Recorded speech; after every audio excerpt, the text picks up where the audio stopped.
Welcome to part two Tughlakabad Qila the whispering stone series. Delhi की भीड़भाड़ और हाईवे के शोर से कुछ किलोमीटर दूर एक जगह है जहां हवा भी भारी लगती है।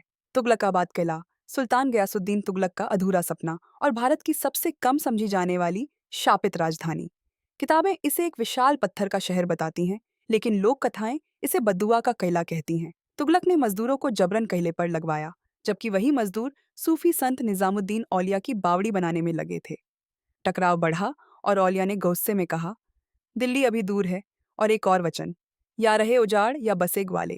कहते हैं इसी के बाद तुगलक की राजधानी कभी नहीं बच सकी।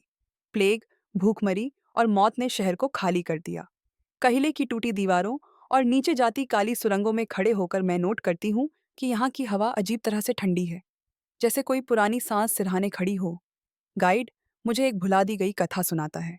जब प्लेग फैला, लोग सुरंगों में छुपे और कई वहीं मर गए। उनके शरीरों को कोयले के नीचे ही दफना दिया गया। तभी से रात की हवा को लोग हड्डियों वाली हवा कहते हैं। ये हवा जब चले तो अकेला आदमी यहाँ कभी अकेला महसूस नहीं करता। कई बार रात में इन सुरंगों से किसी के चलने, फुसफुसाने या जंजीर घसीटने जैसी आवाजें आती हैं, पर अंदर किसी का मिलना लगभग असंभव है। कोयले के ऊपर खड़े होकर मैं वॉइस ओवर रिकॉर्ड करती हूँ। इतिहास कहता है तुगलक ने शक्ति और सुरक्षा के लिए शहर बनाया, पर लोक कथा कहती है कि औलिया की बद्दुआ ने ईंट ईंट को श्रापित कर दिया। शायद ताकत से बनाई गई चीजें टिकती नहीं, और भक्त के मुंह से निकला एक वचन पूरी राजधानी का भाग्य बदल सकता है।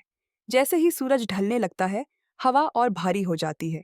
तुगलकाबाद के ये पत्थर फुसफुसाते हैं कि शहर बनाना मुश्किल नहीं, उसे जीवित रखना सबसे कठिन है।